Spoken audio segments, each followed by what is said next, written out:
বহুদিন পর ছোটবেলার বন্ধু সুবলের সাথে চা খেতে যাচ্ছি রাতের বেলা। কতদিন আগের মতো এভাবে চায়ের দোকানে বসে আড্ডা দেওয়া হয় না। বহুদিন পর ছুটি পেয়ে আবার গ্রামের বাড়ি এসেছি। আমি সূর্য সান্যাল। এমবিএ করতে শহরে গিয়েছিলাম, পরেই একটা ভালো চাকরি হয়ে যাওয়ায় বর্তমানে শহরেই থাকি। বহুদিন পর গ্রামে এসে পুরনো সব বন্ধুদের সাথে দেখা হচ্ছে। সেই মাঠে, সেই নদী, সব কিছু মিলেমিশে মনোরম একটা দিন কাটছে। আজ ছোটবেলার বন্ধু সুবল আমাকে পেয়ে আর ছাড়ল না, একেবারে ধরে মতির চায়ের দোকানে নিয়ে গেল সেই পুরনো দিনের মতো আড্ডা দিতে। আমিও এসব মিস করছিলাম, তাই বেশি বাধা না দিয়ে চলে এলাম স্মৃতিচারণের উদ্দেশ্যে।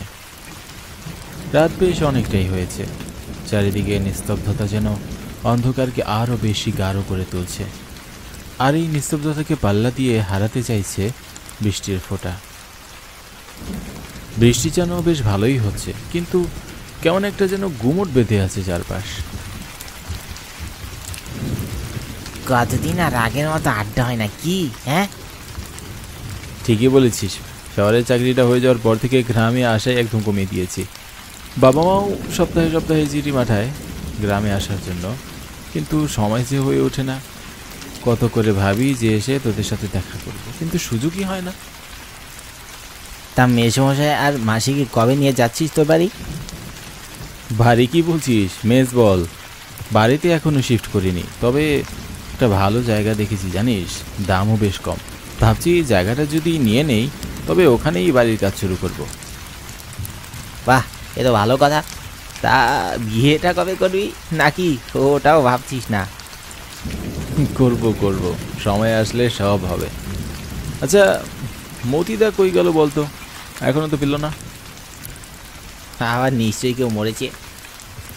মানে কেউ মরেছে মানে? আরে, গ্রামের রক্তচোষা বেরিয়েছে। সকলের মতে সে নাকি মানুষ ধরে ধরে রক্ত চুষে খাচ্ছে। 7 জন মরেছে। সুবলের মুখে কথাটা শুনে কেমন যেন হকচকিয়ে উঠলাম। সময় কতটা পাল্টে গেছে, কিন্তু এখনো গ্রামের মানুষদের এইসব কুসংস্কার পাল্টায়নি। নির্ঘাত কোনো শয়তানের দল নিজেদের স্বার্থ হাসিলের উদ্দেশ্যে প্রাণ নিচ্ছে সাধারণ মানুষের। কিন্তু গ্রামের মানুষেরা পুলিশকে কেন জানাচ্ছে না? আর পুলিশই বা কেন তদন্ত না করে হাত গুটিয়ে বসে থাকছে? সেটা ভাবতে ভাবতেই দেখলাম মতিদা বৃষ্টির মাঝে দৌড়ে এসে দোকানে ঢুকলো। আগা গোড়া ভিজে দারগাগ হয়ে গেছে মানুষটা। চোখে মুখে কি ভীষণ ভয় তার। কিন্তু কিসের ভয়? সত্যি সত্যি কি আরও একজন মানুষ মরল? মতিদার চোখ যেন ভয়ে জনশূন্য হয়ে আছে। আমি জিজ্ঞাসা করলাম, কোত্থেকে দৌড়ে এলে এভাবে মতিদা? মরেছে, আরও একজন মরেছে, কিন্তু এবার মরেছে একটা বাচ্চা। বাচ্চা মানে কি বলছো? কে মরেছে? কিভাবে মরেছে? জমিদারের নাতনি, ছোট নাতনি মরেছে। রক্ত চুষা খেয়ে গেছে গো। সব রক্ত ওই ডাইনি চুষে খাচ্ছে। সকলে মরবে। হ্যাঁ, আমি দোকান বন্ধ করে দেবো। তোমরা বাড়ি যাও, শিগগিরই যাও। সুবল আর আমি দোকান থেকে বৃষ্টির মধ্যে রওনা দিলাম বাড়ির উদ্দেশ্যে। কোনোভাবেই যেন মানতেই পারছি না এসব আমাদের গায়ে হচ্ছে। এ অবস্থায় আমি নিশ্চিন্তে নিজের ঘরে গিয়ে ঘুমাবো কী করে? আমি যে এসব ভূতে বিশ্বাস করি না, কিন্তু গায়ে কি হচ্ছে যে এত মানুষ মারা যাচ্ছে সেটা জানার এক অদম্য কৌতূহল জেগে উঠল আমার মনে। কোনো কিছু চিন্তা না করে সুবলকে বললাম, দেখ, আমার মনে হচ্ছে না এসব কোনো ভূতের কাজ। তুই তো জানিস আমি এসব ভূত প্রেতে বিশ্বাস করি না। বিশ্বাস তো আমিও করি না, কিন্তু যা হচ্ছে গায়ে। চল আমরা সারা রাত তাহলে পাহারা দিই, যদি কোনো কিছু ধরা পড়ে। ঠিক বলেছিস, আমারও তাই মনে হয়। চল গায়ের ভিতরে গিয়ে চারপাশটা একবার দেখে নিই। ঠিক আছে, চল। আমি আর সুবল দুজনে সিদ্ধান্ত নিলাম গ্রাম পাহারা দেওয়ার। চারপাশের ঘন জঙ্গল, কিছুক্ষণ পর পর দূর থেকে শিয়ালের ডাক ভেসে আসছে। পরিবেশটাকে আরও ভীতিকর করে তুলতে তখন থেকেই ঝিরঝির বৃষ্টি পড়ছে। অন্ধকারে চারপাশটা তেমন একটা ভালো দেখাও যাচ্ছে না। তখনই মনে পড়লো আমার পকেটে একটা ছোট টর্চ আছে। কখন কোন কাজে লাগে সেটা ভেবে এটা পকেটে রেখে দিই সবসময়। পকেটের ভিতর থেকে টর্চটা বের করে চালালাম। আমরা জঙ্গলের মধ্য দিয়ে যাচ্ছি, কিন্তু দুজনেই একদম নিশ্চুপ। নীরবতা ভেঙে আমি বললাম, কতক্ষণ হয়ে গেল হাঁটছি, কিন্তু এই জঙ্গল যেন শেষই হচ্ছে না, তাই না বল? কিন্তু কথা বলছিস না কেন সুবল? এ কি সুবল, কোথায় গেল? সুবল, কোথায় গেলি রে? এক্ষুনি তো আমার পাশেই ছিলি। সুবল। সুবল যেন হাওয়ার ভিতরে গায়েব হয়ে গেল। এইমাত্রই আমার পিছনে ছিল, কিন্তু এর মাঝে কোথাও গায়েব হয়ে গেল। আমরা যেদিক দিয়ে এসেছিলাম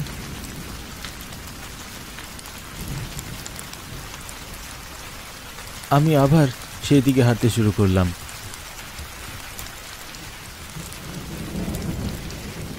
অনেক সময় খোঁজাখুঁজির পর হুট করে আচমকা একটা ঠান্ডা হাত এসে পড়ল আমার কাঁধের উপর। ভয়ে যেন আমার শির দ্বারা ঠান্ডা একটা স্রোত নেমে গেল। শরীরের সমস্ত পশম দাঁড়িয়ে গেল। শরীর দিয়ে দর দর করে ঘাম ঝরতে লাগলো। আস্তে আস্তে পিছনে ঘুরে তাকালাম, দেখলাম পিছনে সুবল দাঁড়িয়ে আছে। আশ্চর্যের বিষয় হলো, সুবলের পুরো শরীর একদম সাদা ফ্যাকাশে হয়ে আছে, যেন কেউ ওর শরীরের সম্পূর্ণ রক্ত শুষে নিয়েছে। চোখ দুটো কেমন যেন কঠোর থেকে প্রায় বেরিয়ে আসছে। ভীষণ অস্বাভাবিক দেখাচ্ছে ওকে। যখন কথা বললো তখন দেখলাম ওর কণ্ঠস্বর কেমন ভারী আর ভয়ানক হয়ে উঠেছে। কিরে, আমাকে ফেলে কোথায় চললে? তুই কোথায় গিয়েছিলি? আমি তো তোকেই করছিলাম। না, তোকে এমন দেখাচ্ছে কেন? পুরো শরীর ফ্যাকাশে হয়ে আছে। কোথায় গিয়েছিলি তুই এ সময়? আমায় ও নিয়ে গিয়েছিল। কে নিয়ে গিয়েছিল? রক্তচোষা। কি বলছিস কি তুই এসব? আমার শরীরের সমস্ত রক্ত গিয়ে নিয়েছে। তুই কি পাগল হলি নাকি? কি আবল তাবল বলছিস? আমি দেখলাম চোখের পলকে সুবলের চেহারা পরিবর্তন হয়ে গেল। দেখে চেনাই যায় না। চোখ বেয়ে বেয়ে কলকল করে রক্ত পড়ছে। চোখের কোটরে যেন মণি দুটো নেই। কি বিভৎস মূর্তি!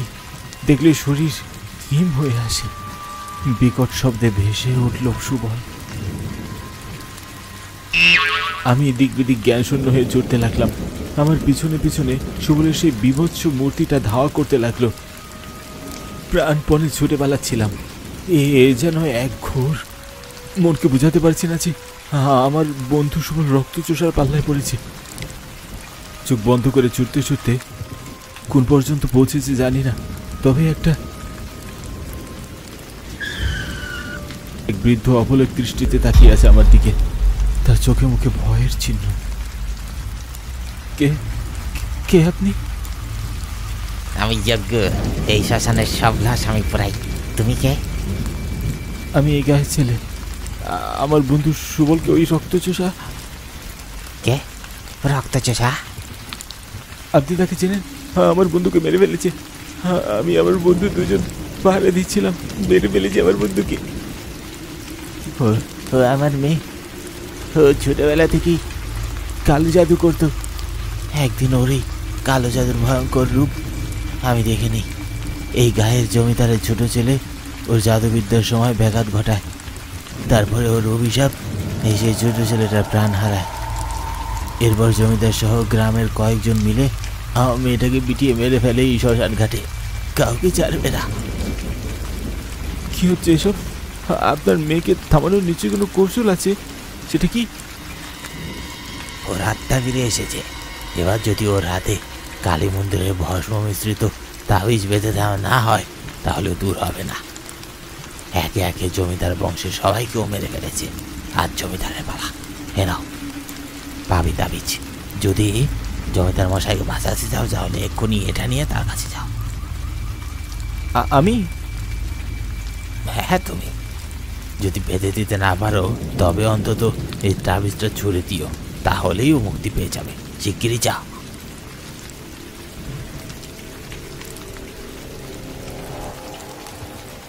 তাবিজটা নিয়ে ভয়ে ভয়ে কোনো মতে রওনা দিলাম জমিদার মশাইয়ের বাড়ি। কখন কি হয়ে যায় বলা যায় না। চারপাশের প্রকৃতি যেন সাবধান করে দিচ্ছে বেশি দূরে না এগোতে। কিন্তু এই সমস্যার সমাধান করতে আমাকে যে এগোতেই হবে। বৃষ্টি কখনো হচ্ছে ঝিরিঝিরি, রাত যেন শেষ হতেই চাইছে না। চারিদিকে নিস্তব্ধতা দেখে আমার শ্বাসরুদ্ধ অবস্থা। সেই নীরবতা ভেঙে হঠাৎ কোত্থেকে কেউ বলে উঠল, বাঁচাও, কে আছো, বাঁচাও। কে কে তুমি? আমি ময়না। ও ও ও ও আমাকে খেয়ে ফেলবে, রক্ত চুষা দেখেছি আমি, ও আমায় খেয়ে ফেলবে।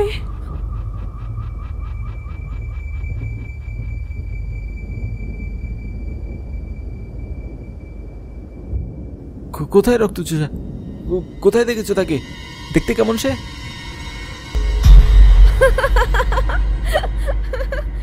এই যে আমার মতন। এ আমি কি দেখছি? আমার চোখের সামনে রক্তচোষা। কি বিকট তার রূপ! মুখের কোনো দিক দিয়ে টপ টপ করে মানুষের রক্ত পড়ছে, চোখ রক্তবর্ণ। কি বিভৎস! বেশি সময় তাকিয়ে থাকা যায় না। আমাকে মারার জন্য এগিয়ে আসছে সেই রক্তচোষা। আমায় মারার জন্য পাঠিয়েছে তোকে? কোনো লাভ হবে না। জমিদারকে আমি মারবো। রক্তচোষার মুখে জমিদারকে মারার কথা শুনে আমার মনে পড়ে গেল সেই তাবিজের কথা। পকেট থেকে সেই তাবিজ বের করতেই মনে হলো কিছুটা কাজ হয়েছে। রক্তচোষার চোখে ভয়ের ছাপ দেখছি। ওটা কি? ওটা কি? কোথা থেকে পেলি তুই? যজ্ঞ দিয়েছে। বাবা, বাবা শেষ পর্যন্ত শ্মশানের তাবিজ পাঠিয়েছে আমায় মারার জন্য। কিন্তু আমি তো মরবো না। জমিদারকে না মেরে আমি মরবো না।